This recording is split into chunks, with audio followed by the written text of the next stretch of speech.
Good afternoon and welcome to Jonesy Chats Wrestling. In just a few seconds, I'm going to tell you about last night's Smackdown after WrestleMania. Also going to be discussing Aleister Black. Please stay tuned. We want to hear your opinion in the comments. I hope you listen to Jonesy Chats Wrestling with myself coming up next. Please stay tuned. It's on the way, guys. I hope you enjoy it. Take care. See you soon.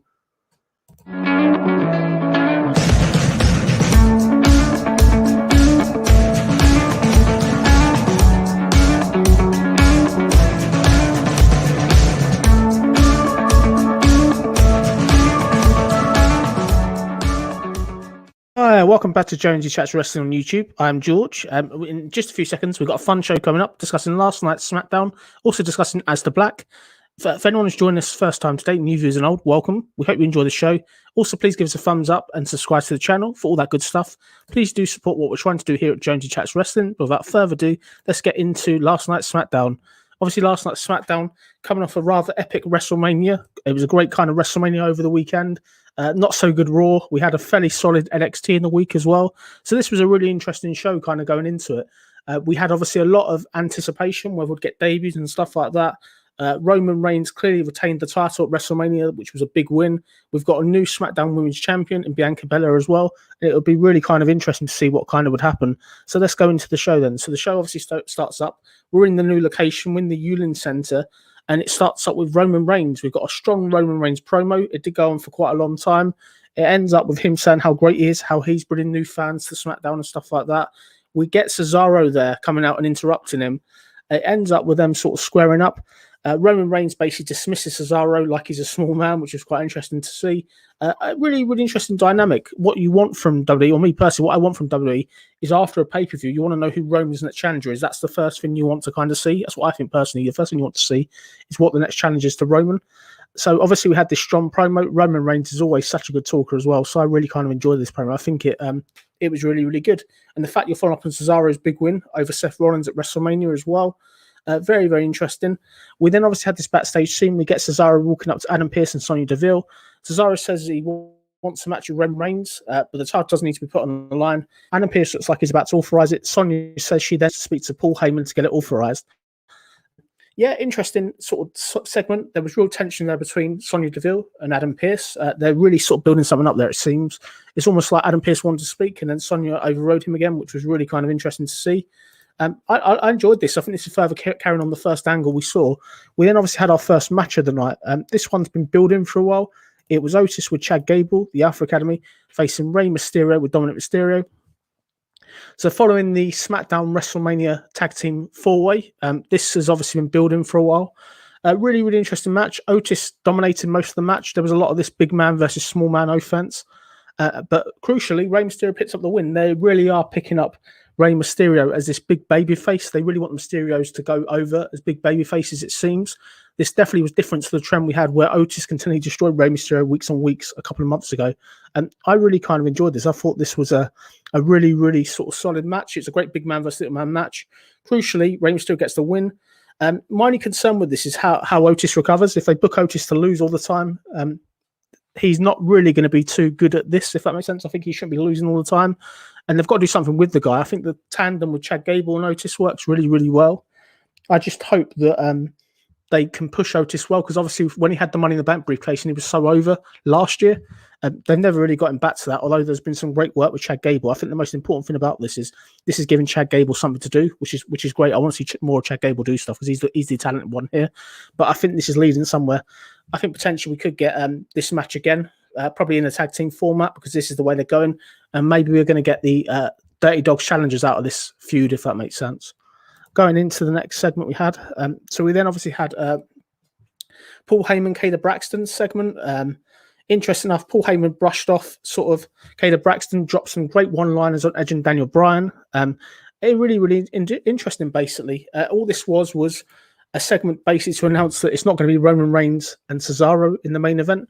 It's going to be Jey Uso, the main event Jey Uso, the winner of the Andre Giant Battle Royal against Cesaro, which will be the main event. Very good segment. I like the tension. I like the dismissiveness of Cesaro. Paul Heyman's such a good promo, and he really, really puts over the arrogance, which fits with the whole heel heat Roman Reigns is getting, as observed at WrestleMania. We then obviously had this next kind of segment here. So we've obviously got Sami Zayn out. Sami Zayn looks like he's going to cut a promo. He does cut a promo on Kevin Owens. He says that Logan Paul was a conspiracy against him. It ends up with Kevin Owens coming out, and we've then got a WrestleMania rematch. For me, this match was absolutely phenomenal, really, really good. It was just as good as their WrestleMania one. When Sami Zayn hit the sunset flip powerbomb off the top rope, that was incredible. I've got to say, the commentary from Pat McAfee during the show at this point was really, really good. I love the heel comments. I think he's a great addition. He really brings something. He's far better than Adam Verk in the commentary role. And I think for me, he's a great addition to SmackDown. I think he's got some great heel heat, and I think it'll be really, really good if they continue to play on that. I think the whole dynamic of Michael Cole and Pat McAfee, Michael Cole playing off the babyface commentator, Pat McAfee playing the heel, it works really, really well. But back to the match then. So the match, as we said, was really, really solid. Crucially enough, it ends up kind of with Kevin Owens basically getting the win by countout. So this has still got much more to happen. I think it makes sense. Sami Zayn, as I said previously on other podcasts, he's on a losing streak. So this was a great way to give Kevin Owens another win without burying Sami Zayn further. I would hope we get another match of this, but in the series so far, Kevin Owens is destroying Sami Zayn, but massive fan of this. I'd love to see them give Sami Zayn some sort of assistance from somebody to try and make it a bit more uneven, because at the moment, Kevin Owens is just dominating this feud, but this was a really good match. This was a great WrestleMania rematch, if that makes sense. It was far better than the Oscar Rhea Ripley match we saw on Raw this week as a WrestleMania rematch. I really enjoyed this match. And looking at the next one then, we then obviously had this backstage promo. It's Apollo Crews. He's there with his new commander, new assistant, Dabba-Kato, aka Commander Aziz. For me, this was a fun segment. It didn't really do too much. Dabba-Kato, aka Commander Aziz, didn't get to speak at all. There's one slight flaw with this. It come up with his name, Commander Aziz, even before the guy had a chance to introduce who he was, which, for me, why would you do that? It looks a bit sort of tacky. You should let Commander Aziz get himself over. But interesting note, the whole thing with this new weapon that Apollo's got, it's obviously been named now, which is interesting. So they're saying that the Aziz is a part of the Nigerian Elite Guard. And it also says basically that he's bragging about sort of how the Aziz is going to stop anybody beating Apollo as well. This was a fun segment. For me, it's great to see Dabba-Kato repackage. It's very hard to believe that this guy is part of the Nigerian guy, which is kind of probably a mistake in that part. Just going to quickly go to the comments here. Don Mills. Riding solo, Jonesy. Yes, that's correct, Dom. I'm riding solo. Steve at the moment is away. He's in Sweden, so he's not going to be around for the next few weeks. But yeah, riding solo. I want to get the SmackDown review out to you, but thank you for checking it out. And let me know if you enjoy it, definitely. But going back to the sort of Apollo Aziz thing, strong promo. The only thing I thought that was missing from this is this would have been a great opportunity, really, for Big E to get some sort of revenge and some sort of momentum. He was missing on this show, which is one of them things, but I don't know how long this whole thing with Dabba-Kato can last, or Commander Aziz. This guy's Polish originally. I can't see him speaking in a Nigerian accent.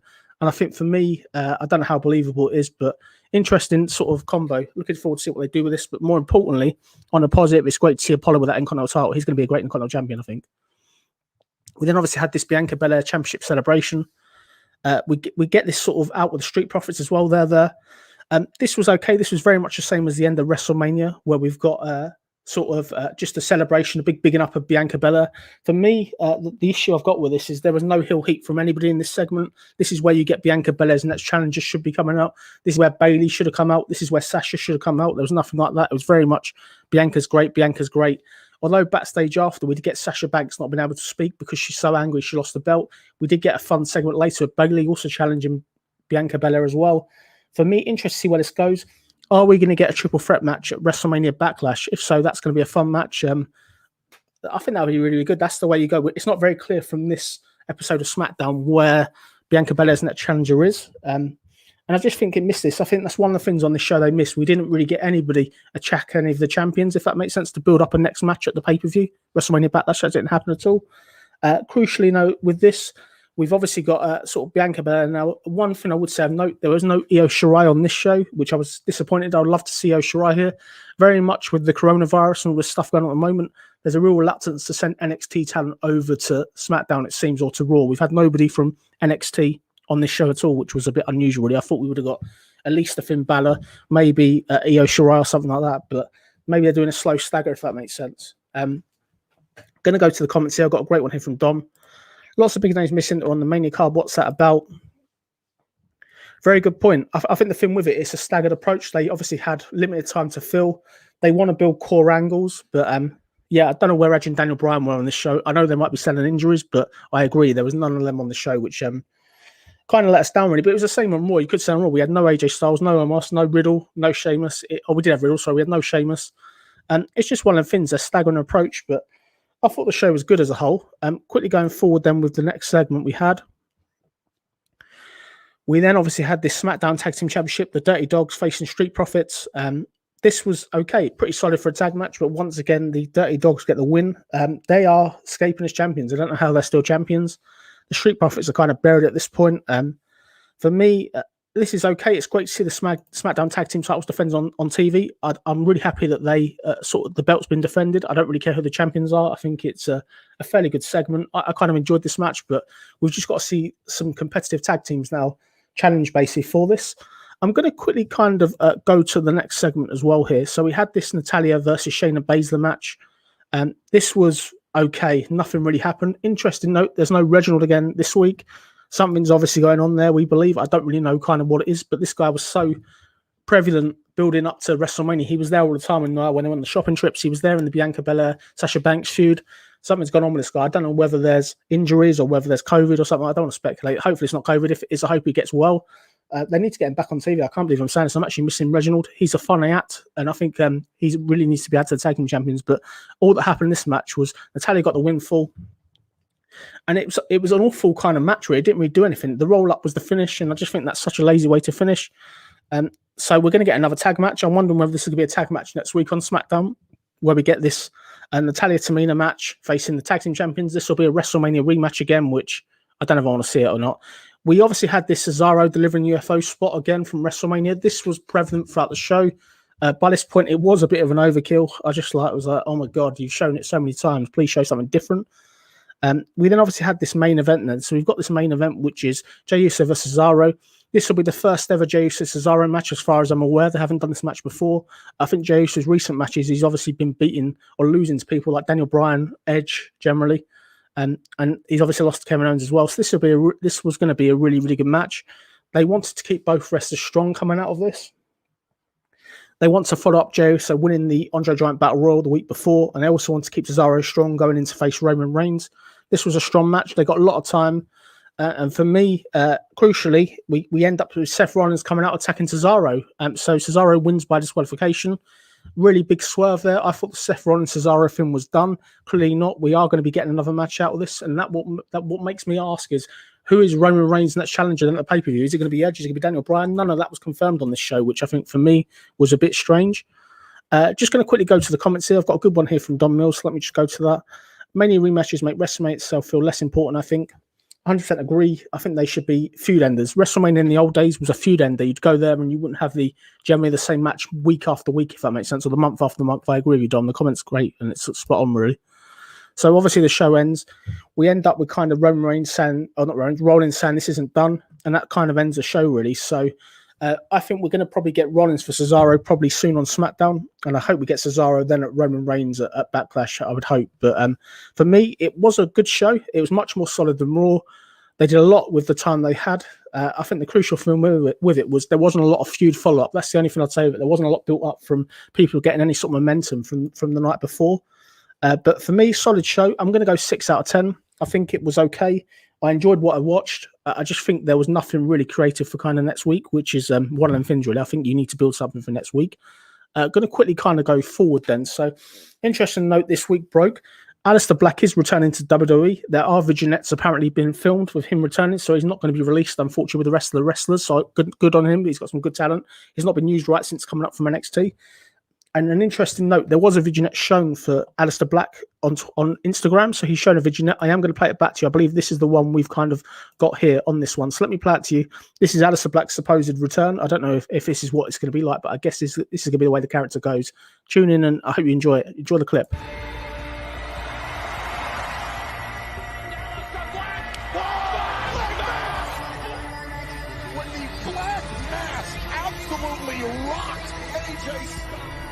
Behind Black Mass. The double knees. Setting up for a powerbomb. Forgive me, Father, for I have sinned. It's been 4 years since my last confession. 4 years of perpetuating this lie about who I am and who I am not. But I seem to have stumbled into your woods once again. And this time I won't heed the call.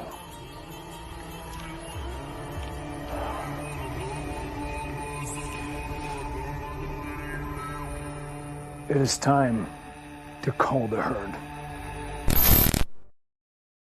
Yeah, really, really interesting segment. It's great to see him kind of back if he's going down this route. An interesting note, this probably rules him out of being involved with Alexa Bliss and that whole feud with the Fiend, which is an interesting note, but great to see him back if they use it. I'm not too sure how it's going to pay out. I just hope that they get behind him because this guy, as broke this week in the news, he was scheduled to be one of the people to beat Lesnar at last year's WrestleMania. But the minute Heyman moved to SmackDown from Raw, Vince McMahon isn't a fan of Aleister Black. So for me, he needs to get a good push. I really enjoyed the Vignette as well. I'm looking forward to seeing what he does. I hope it's going to be good. He crucially mentions the herd. Is the herd going to be some sort of stable, maybe? That'll be interesting to see. But for me, we need a stable probably in WWE, either on Raw or SmackDown, because at the moment we are lacking stables compared to AEW, where we've got the Pinnacle and we've got the Inner Circle and we've got other stables as well on the go, which for me, get stable into WWE's main roster.